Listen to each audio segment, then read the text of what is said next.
Ito na ngayon, mga-amigas, amigos. Today is Friday. So, bumili na tayo ng menudo, adobo, sisig, ayan. At meron tayong pansit at rice.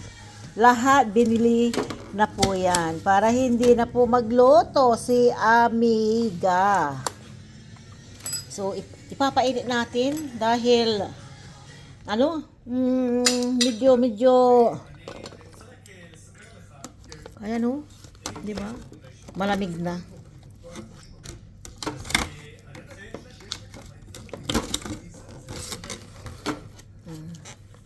Ipainit magkasama yung sisig. Ipainit natin. Ayan. Ipainit natin.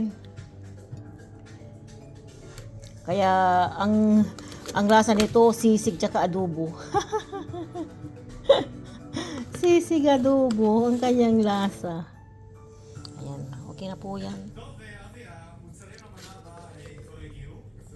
Okay, ipainit natin. So paano 'yan mga amigas amigos? Ito po yung ating ulam for today. So salamat po sa inyong mga suporta. Okay? Magbakas lamang po at babalikan ko kayo. Bye-bye.